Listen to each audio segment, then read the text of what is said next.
হরে কৃষ্ণ। আজকে আমরা জানব পার্শ্ব পরিবর্তনী একাদশী সম্পর্কে। এ সম্পর্কে ব্রহ্মবৈবর্ত পুরাণে বলা হয়েছে। ব্রহ্মবৈবর্ত পুরাণে ভাদ্র মাসের শুক্ল পক্ষের পার্শ্ব একাদশীর মাহাত্ম্য যুধিষ্ঠির শ্রীকৃষ্ণ সংবাদে বলা হয়েছে।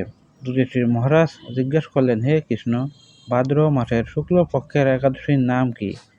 এই ব্রত পালনের বিধি কি এবং ব্রত পালনই বা কি পুণ্য ফল লাভ হয়?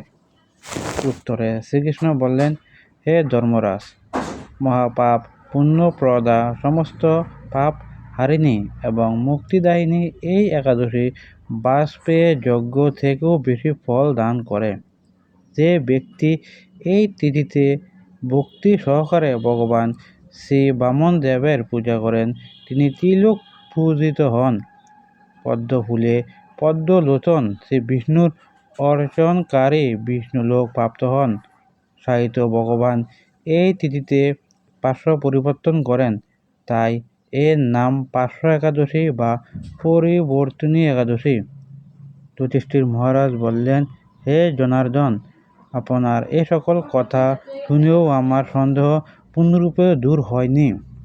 হে দেব, আপনি কিভাবে শয়ন করেন, কিভাবেই বা পার্শ্ব পরিবর্তন করেন, আর চাতুর্মাস্য ব্রত পালনকারীর কি কর্তব্য এবং আপনার স্মরণকালে লোকের কি করণীয়, এসব বিষয়ে বিস্তারিতভাবে আমাকে বলুন। আর কেনই বা দৈত্যরাজ বলিকে বেঁধে রাখা হয়েছিল তা বর্ণনা করে আমার সকল সন্দেহ দূর করুন। শ্রীকৃষ্ণ বললেন, হে রাজন, দৈত্যকুলে আবির্ভূত প্রহ্লাদ মহারাজ এর পুত্র বলি আমার অতি প্রিয় ভক্ত ছিল।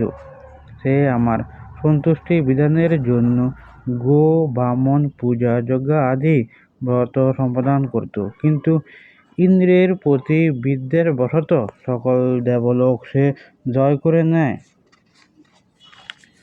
তখন দেবতাগণ সহ ইন্দ্র আমার শরণাপন্ন হয়েছিল।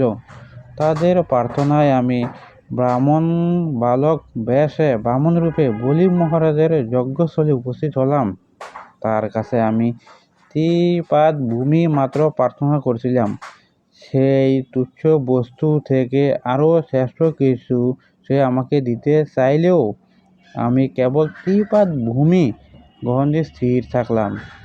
দৈত্যগুরু শুক্লাচার্য আমাকে ভগবান রূপে জানতে পেরে বলি মহারাজকে ওই দান দিতে নিষেধ করল, কিন্তু শতশ্রয়ী বলি গুরুর নির্দেশ অমান্য করে আমাকে দান দিতে সংকল্প করল।